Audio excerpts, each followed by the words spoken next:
Hey friends, okay, so today's video, I'm gonna be talking about infertility. I've been asked to do a video about infertility, and this is such a hard issue to talk about, but it's something that I think there's always hope within this issue as well. If you know somebody who is struggling with infertility, please pass this video on to them if you think it'll be beneficial and helpful to them. And also, if you have, your story of infertility and what has helped you, please in the comments share, because this is a community page and it really is to help each other, in these struggles, in these hard times. I do have some concrete ways that have helped infertility that I'm going to talk about today. So if you're new here, please subscribe, hit the little bell button. I would love to have you join this community. But let's get into it. So my story was, I was 29 when I met my husband and 30 when we got married, and we were hoping on our honeymoon to conceive. Like, we both wanted children right away, and it just didn't happen. In fact, it was 2 years before we had Thomas, and it was very, very painful. It was so hard to the depth of my core. It was so hard because that's all I longed for, was to have children. And so that was very, very painful. Pain that I can't describe. Like, it was like one of those pains that was so deep, such a deep wound for me. And so it was something that, I obviously struggled with. I ended up doing a novena to Pope John Paul II, asking him to help me. So I just pretty much Googled infertility novena, and that was the first one that popped up. So I did a novena to Pope John Paul II, asking him to ask God to bless our marriage with a child. And so we ended up getting pregnant pretty shortly after that. So the first thing I would say is just to pray, but also to trust in God.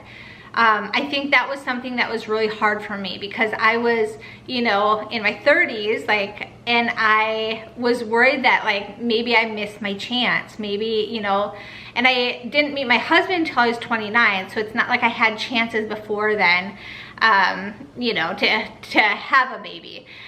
So it was just really hard for me, to trust in God, because I was so afraid that I had missed my chance to have children, that I was too old. And here I am, pregnant with my fifth, and I'm 41, so it can happen, so I just want to give you hope. But so pretty much what happened was, I did the novena, I got pregnant, and it was great. And I had Thomas, and I had 4 more children, and they were all awesome. And then I got pregnant with my fifth, and I had a miscarriage. And that was pretty hard for me. It was very painful. And then I ended up getting pregnant again, and I had another miscarriage, and that one was even more devastating because I was a little bit farther along. And so I was like, maybe my childbearing years are over, maybe 4 is it. And so I ended up getting pregnant 2 weeks later after my miscarriage. So it's interesting, and now I'm still pregnant with my fifth. But I want to talk about, things that I have learned through this whole experience. The first one was, I struggled with infertility, and then on top of that, my miscarriages. So those two can go hand in hand, but they also can be separated. So I just want to talk about what I've learned, and I am no professional by any means. It's just something that I have looked deeply into because it's things that I've struggled with. And so I want to share that with you in hopes that it helps you. I did learn that, diet has some to do with how fertile you are. And so the Mediterranean diet was something that I learned really can help spike your fertility, which was pretty cool to learn that. So if you look up Mediterranean diet on Pinterest, they give you a million different recipes, but pretty much it's no processed foods, and having fruits and vegetables, and like a lot of fish, and you know, just healthy fats, you know, type of thing. So, and it was like a glass of red wine and stuff like that. So that's what that diet is just like healthier food. Like stay away from processed foods, away from sugar, away from that type of thing. So so I learned that, so that diet is important. The next thing is to know when you're ovulating.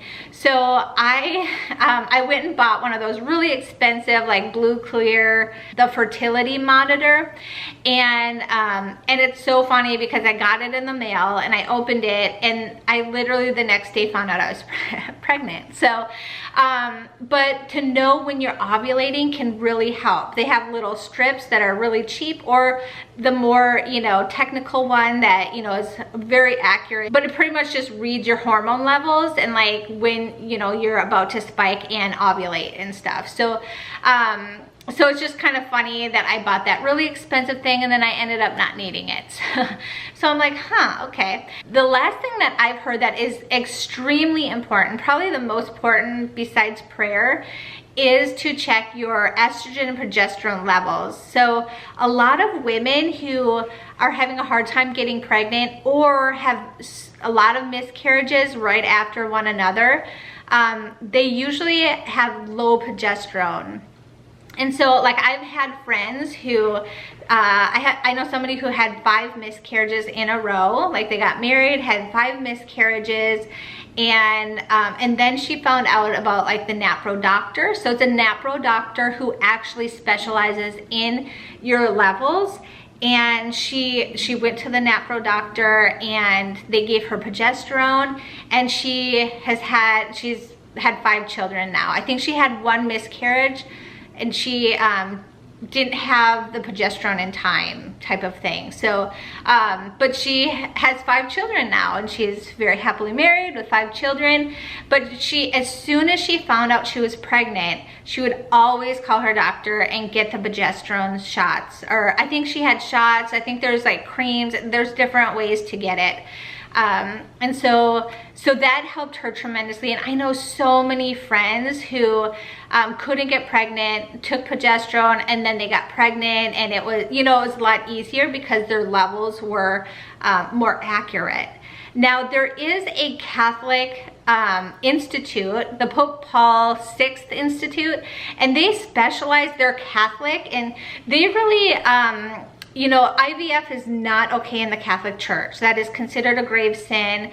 And so they really wanted to help something to combat that. Like, what can we do to help women who are struggling with their infertility and all of that? And what they came up with was that it has a lot to do with their hormone levels. And so they're great. I actually, with this pregnancy, I called them at the end of my first trimester, and I felt like I was gonna have another miscarriage, and so I called them, and I told them, you know, how I was feeling, what was going on, and they were great. They're actually stationed in Omaha, but I think they have different stations throughout the world. But they have a website, and you can call them. I will leave all of this information down below. And please do share this video. If you know anyone who's struggling with infertility, this might help them. So definitely share the wealth, share it, or share the information down below. And pretty much I called them and I said, hey, I've had 2 miscarriages, I'm pregnant again, and I am worried, you know, that my levels are not correct and stuff. And so they were great to talk to. And she pretty much said, you know, if you're already into your 2nd trimester, then you probably don't need progesterone shots. So most women need progesterone shots within their 1st trimester. And so as soon as, I have quite a few friends who as soon as they find out they're pregnant, they call this specific institute, and they send them the kit to check their tests, you know, to check their levels and all of that. I think they do take some insurance, and I don't know, I didn't have the right insurance, but it didn't seem that expensive, like that outrageous to me.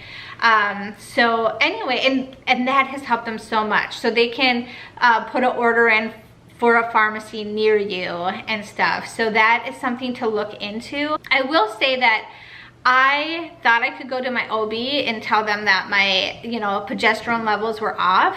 And that's actually what took so long for me to actually talk to this doctor, was because I actually thought I could just go to my OB and say, hey, I feel like I don't have enough progesterone. Can you give me progesterone? I thought that's how it worked. That's not how it works. Turns out that a lot of OB doctors don't really know much about progesterone and estrogen. Like my doctor said, well, you're pregnant, so you clearly have enough progesterone. And that's actually not accurate. If you go to a NaPro doctor, or specifically this one in Omaha, they are very precise about what your progesterone level should be. They're very, very accurate. Whereas the ones at the OB, not necessarily. Like that's not necessarily their forte, is what I've come to know. Like, and maybe that just happened to be my doctor, but I've heard that from a couple other people, that their OBs did not know did not know that whole realm of like, to the depth that a NaPro doctor would, if that makes sense. So, so that actually has helped so many women from preventing them from a miscarriage, is having progesterone. And like I said, I think there's creams, I think there's shots, there's a couple different ways that you can take them. And so, I don't know, so that's something to definitely look into. I know that it can be so hard. This can be so painful for so many women. I've been there, I've cried myself to sleep many nights. It's just one of those things that was so painful for me. And so I'm hoping that this video helps you.